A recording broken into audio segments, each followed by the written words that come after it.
afternoon, Science Center friends who are out in cyberspace right now. It's James coming at you here, 3:30, and so that means that it's time for our daily science show. Today, what we're going to be talking about, what I'm going to be showing you, is something that I actually was working on in college a lot, and I'm really excited to show you today. I'm going to show you how it is that we played up a culture of bacteria, and there's all sorts of reasons why you might do that. Maybe you want to actually work on the bacteria. Maybe you want to see how much bacteria is in something to see if something's dirty or clean. Maybe you just want to make art. People make art with bacteria. It's pretty cool. But today what we're going to be doing it for is to see the quality of water, and specifically the water that I got today. And here's an example of it. Here's 25 milliliters of my sample. And what this is it's water that I took out of the water dishes of some of our reptiles here. So this water right here specifically is that from our blue-tongued skink. And I also grabbed water from corn snake, from a legless lizard, and then as a control, if you guys have learned about a scientific control, sort of the baseline that we measure our observations against, I also use tap water to test. And so I'll explain this apparatus, and then I already plated 3 of them, but I'll show you as an example the last one that I have here. So first, you might be wondering what's this jug of plastic, basically, and prongs that I have sitting right here on a hot plate. And so what this is the working part of our apparatus. It's a vacuum setup. And so what I'm doing with it in this water right now is by leaving it in near boiling water in between my plating sessions, I can sterilize it, and so I can make sure that when I'm putting the water from the dish onto my plates to grow up bacteria, the only thing that's going on those plates is going to be from my sample, because we don't want to be picking up bacteria from the air, sometimes fungus like mushrooms, but more often in the air it'd be like mold spores will be floating around, and that can contaminate your culture. And so that's why we're working. And so one of the things I want to focus on today is sterile technique in biological cultures, because in order to do science, you need to know what it is you're plating. You can't have random stuff getting in your way on your plate. And so it's really important that as you're setting up a bacterial culture, that we're very careful to only put the bacteria we want into it. So to start off with that, I'll show you how we prepare our space, our surface that we're going to be working on.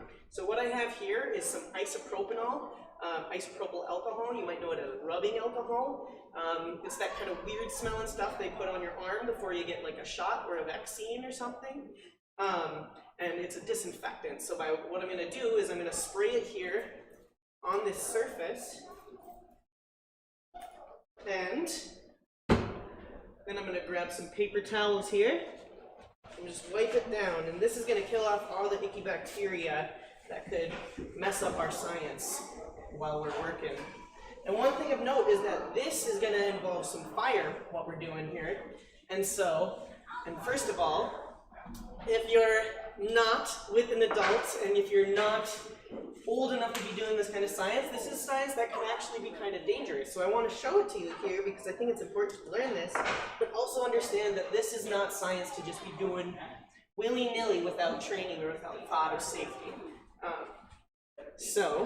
And one of the reasons for that is because what I have here is a Bunsen burner. And this is another thing I'm going to use to keep things sterile. But the problem with a Bunsen burner and alcohol is that alcohol is flammable. So I'm going to light up this Bunsen burner. And so if I decided to light my Bunsen burner before I sprayed down my surface, well, that could mean a big explosion, literally an explosion if I'm spraying alcohol onto this. So another thing to be really careful of if you're ever thinking about doing this science in the future, and another reason not to do the science unless you're with an adult. Okay, So now we're about almost ready to get on with the experiment, but I'll explain this last bit of this apparatus here. And if we can turn that camera just a little bit.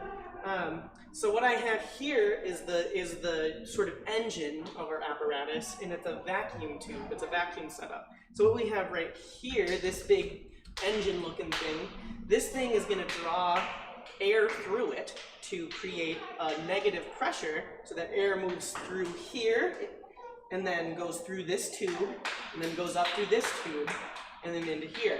And the reason we're doing that is so that we can pull our sample of water down through a membrane, or a little sheet of porous or holy paper, that we will then plate up with what we call medium, which is kind of like a soup for bacteria to eat. And this will all make more sense in a second. But after I do this, if you're wondering what is all of this stuff, what is this apparatus, then you can come back and look as I explain this stuff. So first thing that we're gonna do here is, so now that I have this Bunsen burner set up and our stuff is getting relatively sterile, so I'm gonna grab the first part of our apparatus here. And so this is a nozzle that's going to go into our Erlenmeyer flask here. That's what that's called. I'm going to set this in here, and this seals off the top. Makes it airtight so that we can draw air directly through the membrane, which I'll show you in just a moment. So then the next thing I'm going to do is I'm going to sterilize my tweezers. To do that, I put it in this blue flame here. And it'll get red hot. That's what we're looking for. We don't want it to get white hot, because then it can start to melt, but if it goes red hot, it'll kill all the bacteria and stuff on there, and make sure that this is all clean. So, let this cook a little longer here. When we start to see the prongs turn a little red, you might not be able to see that on the camera, but that means that this is sterile. And then I'm going to grab this membrane here, and this is what we're going to pour our water through, and this has to be perfectly sterile. So I'm going to be super careful as I take this out of its package. I'm going to peel off the corner here. And I only peel it off halfway because that's all I need to peel off, and that makes it safer. It makes it so that there's less of a chance of other stuff getting on there. And I leave my Bunsen burner burning because it creates an updraft. It makes a wind going up, and that carries away little spores that are in the air. So let's see here. So I pull out this membrane, and I set it really carefully on top of the nozzle here.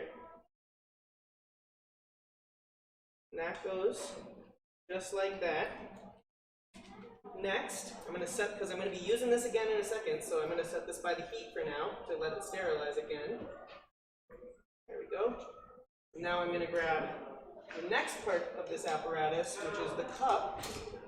And this is what we're going to pour our sample through. And so this is a magnet on the bottom, so it just really easily snaps right on top here. And now our apparatus is set up. So all I have to do now is I'm going to wait for a second because there's one last step to do. And we don't want to be pulling air through this because that could pull the wrong kind of bacteria through that. So what we're going to do finally is we're going to prepare our plate. And this is what the bacteria, when I say plating, like I said earlier, what I mean is that we're going to put the bacteria that go into this membrane in this plate with bacteria food basically, and then the E. coli, which is the bacteria we're looking for, is going to grow up on this plate. So I'm going to take this little ampule, this is the bacteria food, I'm going to open up the plate here and be really quick and careful, because this is where it could get contaminated. And so I squeeze out this liquid onto the plate. I close it up, and I labeled all these plates before because it's really important in science to always write down all your observations and prepare and make sure that you have a system to keep track of all your information. Because if you can't keep track of the information, there's no point in doing the experiment. So this one, for example, is labeled SK for skink, because that's what this sample is for. So now everything's set up here. I can go ahead and turn on the vacuum pump. You might see a few little drips start to go through there. And this is our sample right here. This is the stuff I took from the skate's water bottle. And I have the aluminum foil to keep it clean, make sure nothing was going in there. And now, I'm going to pour this through the top. You can see the water starting to pull through there. So while the water is going to go through that membrane, but the bacteria that are bigger than water molecules, they're going to stick to that membrane. And that's how we separate them out from the water. And finally, just to make sure everything went down all uniformly or together, I'm going to wash it with a little bit of just pure water here. Throw a little bit of water on top here. Let that go through here. And so now, while that's finishing up, I'm going to re-sterilize my tweezers here. Wait for them to get red hot.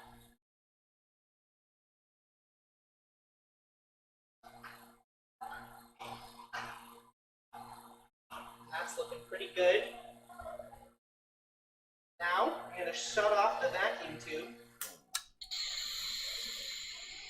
so that this doesn't go flying off.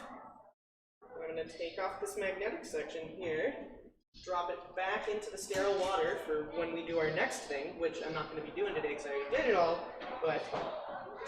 and then finally, I'm going to take the top off of this plate right here, and I'm going to reach onto this here, grab the membrane out. Now it's all wet and has the bacteria on it. I'm going to lay it really gently into this plate, and then quickly close the plate, and I'm done. And that's my plate. And so now, what I'll do, and can you see this incubator back here? Okay. So now, this incubator is at 35 degrees Celsius, and that's different than Fahrenheit. That sounds cold, but that's actually pretty warm. In Fahrenheit, that would be close to 80, 85 degrees. And so that's the optimal temp. That's the best temperature for bacteria, these kind of bacteria to grow in. So I'm going to open this up, set it in here, and just like that, we plated our bacteria. I'm going to make sure I turn off my Bunsen burner here, and I won't make you guys suffer through all the cleanup. But always remember that when you're doing science, cleanup is just as, if not more important than the experiment. Because if you don't have clean tools, then you won't have clean results. And so what we're going to do is I'm going to leave that bacteria, those 4 plates that I put in there, the 3 animal plates and the 1 tap water control plate, which we're going to compare them to. And we're going to leave them in there for a day or 2 and let them grow up. And then we're going to come back in a few days, and I'm going to show you, once all those have grown, how I'm going to count those colonies and what counting those colonies is going to tell us about the water that the animals are drinking. So thank you so much for tuning in today to our daily show. The Science Center is open 9:30 to 5, Monday through Saturday. And on Sunday, it's open 1 to 5, so please come through. If you have any other questions about microbiology or anything that you'd like to, that you feel curious about, please come through, and we're happy to